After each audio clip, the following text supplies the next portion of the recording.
They laughed. The dog was trained, but the child was not. When my husband took our dog, leaving me with our 9-year-old daughter like unwanted baggage, I stood in the living room trying to hold back the tears. Michael, my husband of 10 years, zipped up his suitcase as if preparing for an ordinary business trip. But this time, he didn't plan to come back. "Why are you leaving, Michael?" I asked desperately, trying to catch his eye.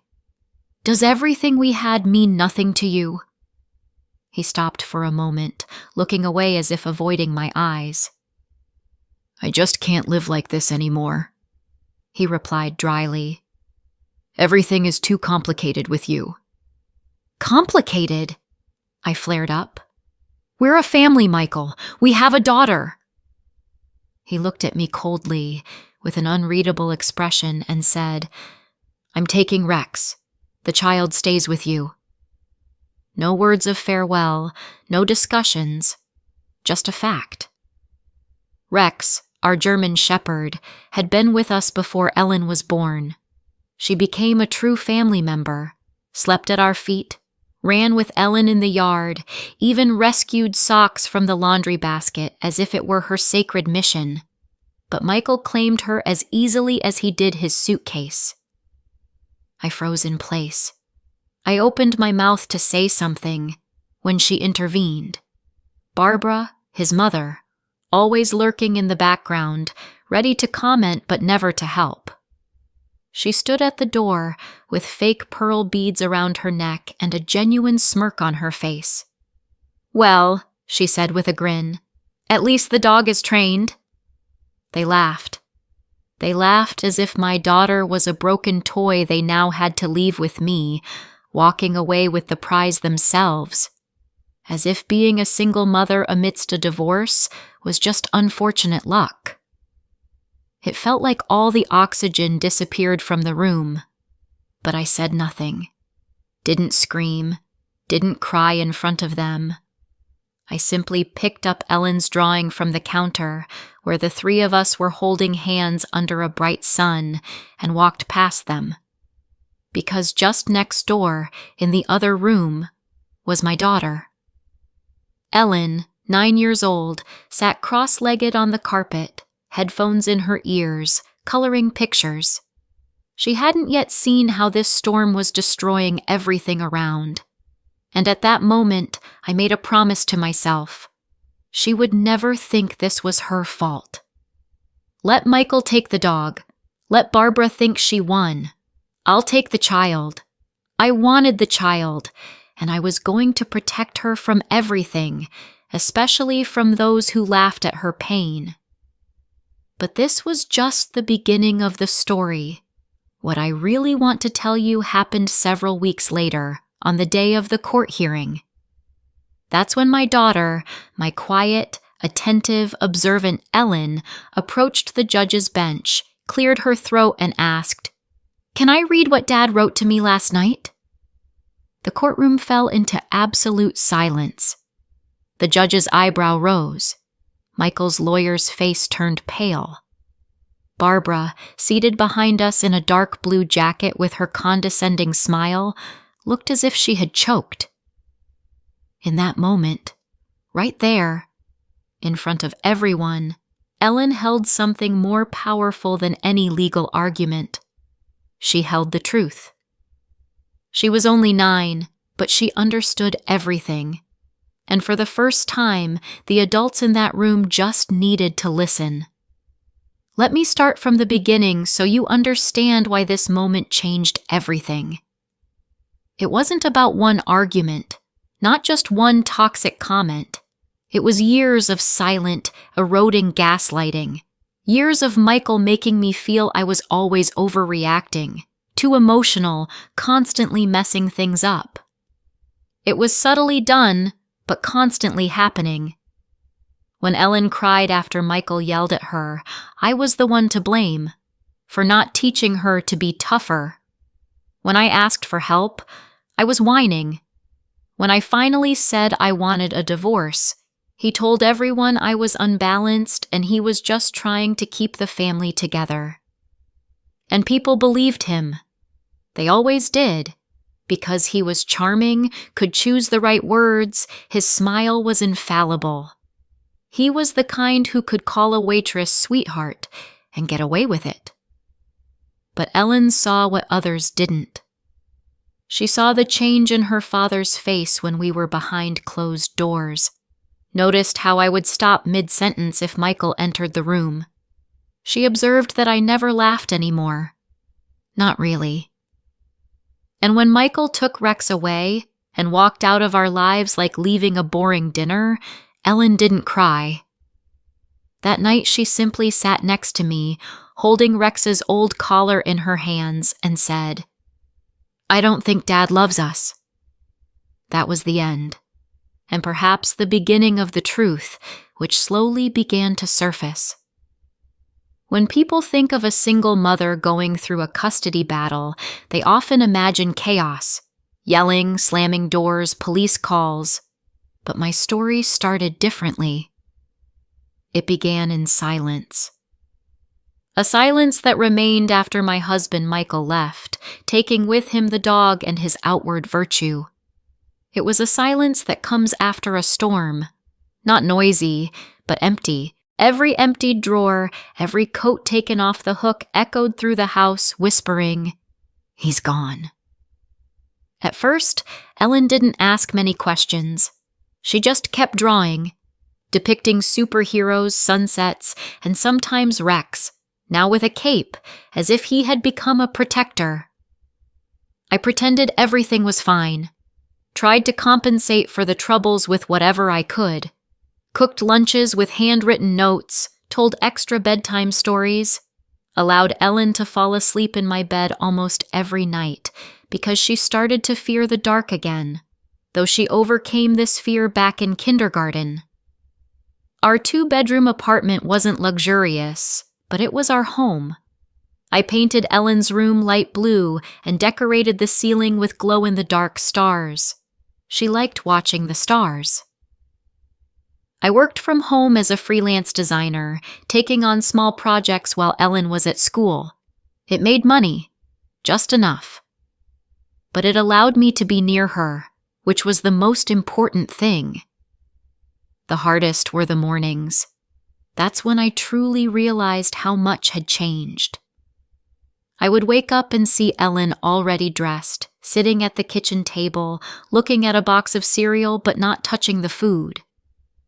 She used to jump with joy in the morning, asking hundreds of questions about dinosaurs, space, the number of teeth sharks had. Now, she just sat still. I knew she was hurting, and I didn't know how to fix it. When I met Michael, he was charming, confident, attractive, and ambitious. He made me feel a sense of calm I hadn't felt in a long time. I was 24, working at a print shop. He came to order business cards and left with my phone number. We got married a year later. By the time Ellen was born, I had already started making excuses for him. At first, it was the little things. He would forget to pick me up from work, joked that I had let myself go right after giving birth. He called it teasing, but I called it a bad day. But those bad days became a pattern. He controlled the money, controlled the house temperature, controlled how I raised our child. When Ellen caught a cold, Michael blamed me for making her too soft by letting her rest. When Ellen was afraid of a nightmare, Michael told her, "Girls don't cry." That's when I started sleeping with the baby monitor on. Even when Ellen turned 6, not to hear her, she no longer cried, but to hear Michael. People didn't see that. They saw Michael hosting barbecues in the yard, making funny toasts, especially Barbara, his mom. She thought her son was practically a saint. Once she even told me, "You're lucky he puts up with your moods." I looked at her, wondering how many women had been silenced by that same phrase. I was exhausted, not only by motherhood, but by the constant pretending we were a happy family, pretending I wasn't fading inside my own house, imagining that Ellen was okay. The last straw was something that, on the surface, seemed undramatic. No scandal, no affair, no loud argument, just an ordinary Tuesday. Michael came home late, tossed his keys on the counter, and asked if Ellen had done her spelling homework. "Yes," I replied. "Good," he said. "Because I don't want her turning out like you, barely making ends meet." He said it casually, as if commenting on the weather. Then he walked into the other room to check his mail. That night, I waited until he was asleep. I got up, went to the bathroom, locked the door, and cried on the floor. I wasn't crying out of sadness, but because I finally realized, I can't do this anymore. I am done with this. It took another 3 weeks before he left. And he didn't leave quietly. He took Rex, his pride, and what little was left of his decency, throwing at me. "You get the kid." That phrase, "you get the child," echoed in my head, as if Ellen were an unwanted item at a divorced yard sale. But the truth is, I wanted the child. Because she was kind, compassionate, smart. She saw the world in a way adults couldn't. And if Michael didn't see the value in that, then Ellen didn't need a father like him. Back then, I didn't know how much Ellen had noticed. I didn't realize how much she had kept to herself. But soon enough, I would know. And so would the judge. The first custody hearing took place in a nondescript downtown office. Beige walls, stiff chairs, a faint smell of old paper and coffee lingered. But what I remembered most was the silence. That thick, tense quiet that comes before the judge enters, so silent you hear the rustling of papers and the beating of your own heart. Ellen sat beside me at the plaintiff's table, her legs dangling above the floor, trying to appear brave. She had a small notebook on her lap, the one we had been practicing her statement in, just in case she wanted to speak. Poking out from her pants were her sneakers, and she clenched her small fists so tight her knuckles turned white.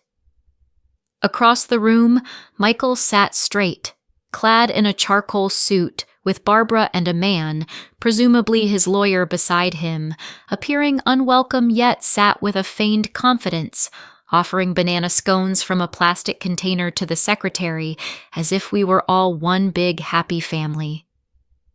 I sat across from Michael, watching him put on a show, polite, calm, devoted father.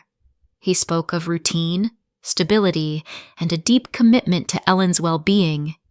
Every word was grating because I knew who he was behind closed doors. He wanted joint custody. Week on, week off. I was appalled. This man hadn't once called Ellen since he left. Not a single FaceTime, not even a text. Whenever he came by for mail, he stood outside like a stranger, not even asking about Ellen. And now, he wanted half of Ellen's life, as if ordering a pizza. I tried to keep calm, but the words slipped out. He doesn't even ask to see her, hasn't reached out. Why should he get half? Michael leaned back and grinned. Because I'm her father. That's when I realized it wasn't about Ellen. It was about control, about winning, about image. And Michael wasn't alone in this game. Barbara kept interfering in everything. She kept showing up at Ellen's school. Once she tried to hand her a gift. A superhero figurine and a card reading, "Daddy is just fighting for you." Ellen gave me the card and asked, "Why does it feel like a trap?" Because it was. I immediately reported it to Rachel, and she filed a complaint. As usual, Michael sent me a message accusing, "You're turning Ellen against me again. It's manipulation." Classic projection. But I was no longer responsive, didn't want to play his games. Instead, I kept Ellen close. We talked every night, not about the court case, but about her feelings, what scared her, what made her strong. She asked questions, and I answered honestly. No sugarcoating, no false promises. The night before the hearing, Ellen couldn't sleep. She lay next to me, silence filling the room, and in the dark she whispered, "What if the judge doesn't believe me?" I turned to her, brushed the hair from her forehead, and said, "The truth doesn't have to be loud to be real. Just speak from the heart. That's all you need to do." She didn't answer, but squeezed my hand tightly. The next morning, we dressed in silence. I wore a navy blue dress and simple earrings. Ellen was in her freshly pressed school uniform with her favorite red sneakers. She said they made her brave. At the courthouse, we were met by Rachel with a business-like, serious look. Opposite, Michael was already pacing, dressed in a charcoal gray suit. Barbara and a man, presumably his lawyer, were with him. Michael looked at us once, but I turned away. We entered, signed the necessary documents, and took our seats. I leaned closer to Ellen and whispered, "Do you still want to do this?" She nodded. "I'm ready." And for the first time in a long time, I believed we could make it, because this time, the truth was not just on paper. It had found a voice, and it was ready to be heard. The courtroom was ice cold. The walls were beige, the chairs stiff, and there was a faint smell of old paper and coffee in the air. But what struck me most was the silence. That deep, tense silence that falls just before the judge enters, so profound you can hear the rustling of papers and the beating of your own heart. Ellen sat beside me at the plaintiff's table, her legs swinging above the floor, trying to appear brave. On her lap lay a small notebook, the same one where we had practiced her statement in case she wanted to speak. Her sneakers poked out from under her pants, and she clenched her small fists so tightly her knuckles turned white. On the other side of the room, Michael sat upright, impeccably prepared in his sharp suit. He glanced at Ellen briefly, but quickly looked away. Behind him, Barbara sat rigid, her lips pursed, her gaze sharp, as if she were the one on trial. When the judge entered, we all stood. He glanced at the papers in front of him, our case number, our names, a stack of submitted documents.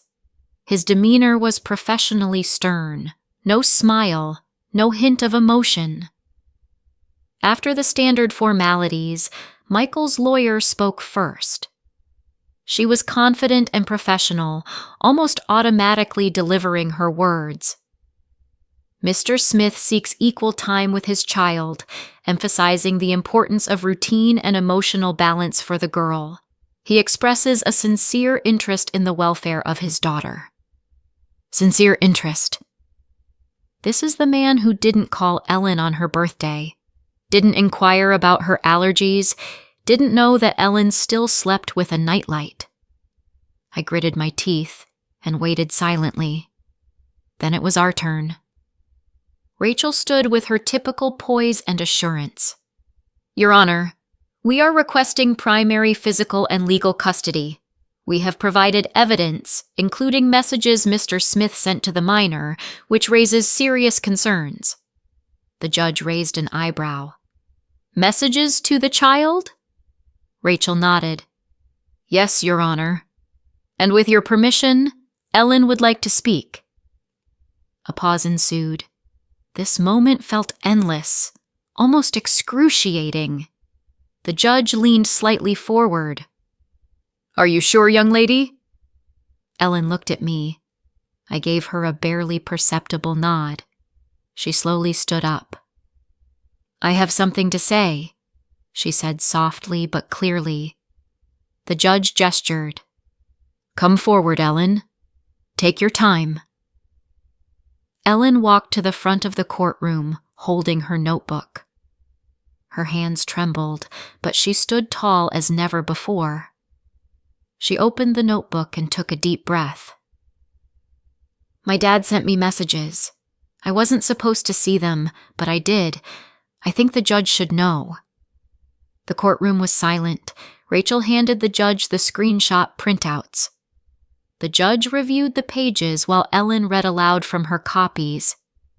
"I can't wait to get rid of this brat and get my real life back," her voice wobbled. She looked at the judge. "He said that about me." A gasp arose from somewhere in the gallery. Barbara turned pale, as if she'd lost her steely demeanor. Michael's lawyer turned towards him, her mouth slightly open. Michael just sat there, staring at the table, his jaw clenching so hard it seemed it might snap.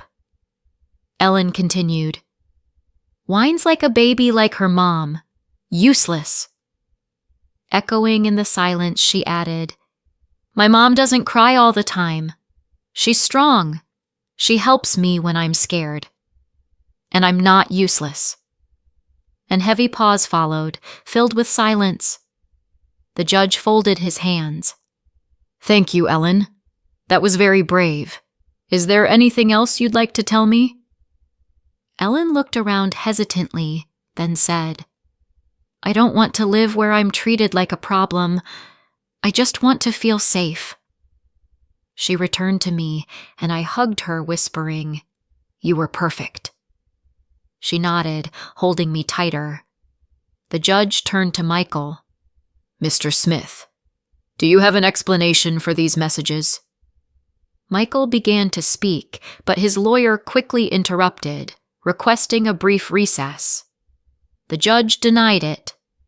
"I have seen enough," he said firmly.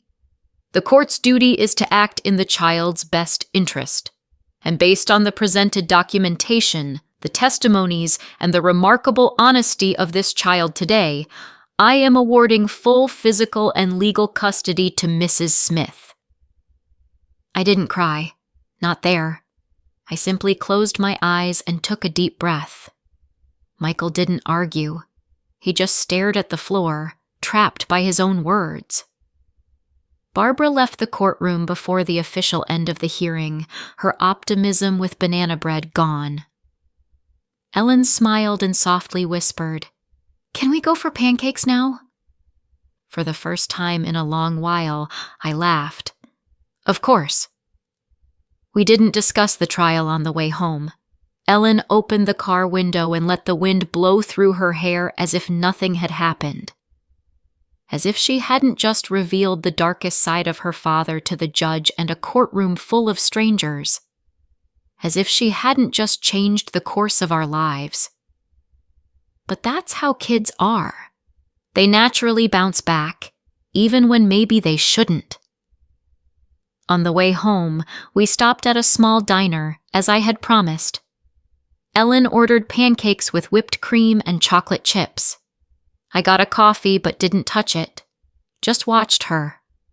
Every little detail. Her tired eyes. How she used a fork instead of a spoon. The way she laughed when the syrup bottle made a funny noise. For the first time in many months, maybe longer, she looked at peace. "Did I do okay?" she asked between bites. "You did more than okay," I replied. "You told the truth. That's the bravest thing anyone can do." She grinned widely, with her mouth full of pancakes, and went back to her meal like she had just won a trophy. And in some ways, she had. The final court documents arrived 2 weeks later. Full custody was granted to me. Michael was given rights only for supervised visits, requiring approval from a family therapist and ongoing monitoring, which meant he wouldn't see Ellen for a long while, maybe ever, if he didn't make significant changes. He didn't. Michael vanished from our lives almost instantly. No calls, no messages, no appeals. His lawyer stopped working with him. Barbara ceased contact. The last we heard, he moved in with someone in another city and started a new life. I guess that's what cowards do. They run. At first, I expected a catch. I thought he'd find a loophole or try to manipulate something again. But the silence remained. And in that silence, something amazing happened. Ellen began to come back to life. With each passing week, her smile grew wider, and the spark I hadn't seen in her eyes for so long began to return.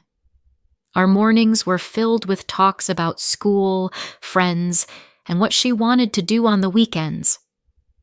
We often took walks in the park, played soccer, and started a small tradition of making homemade pizza on Fridays.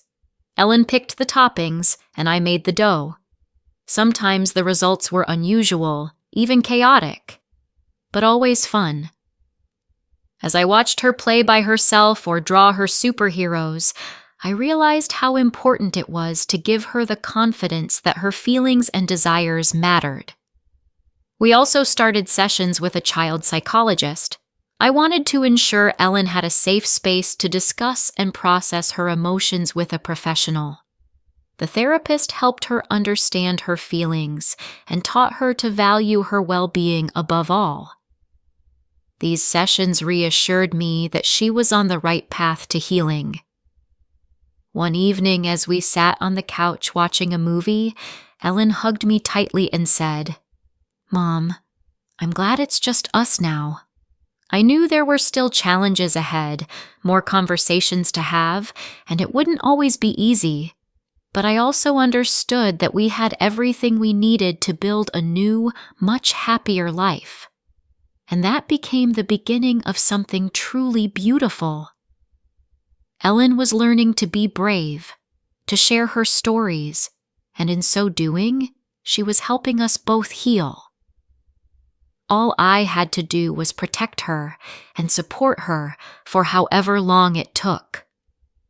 I realized the most important thing in this journey was that we always stayed together and no external forces could change that. In the end, sometimes the truth does set you free. Sometimes it comes unexpectedly from the mouth of a child. And sometimes, in the darkest moments, it becomes the only light we need to find our way home. Ellen's truth not only saved us from a destructive relationship, it gave us the chance to start over, to become stronger, wiser, and finally, truly free. Did you like the story? Write your opinion in the comments. Don't forget to subscribe to the channel and turn on notifications so you don't miss the next interesting story. See you tomorrow.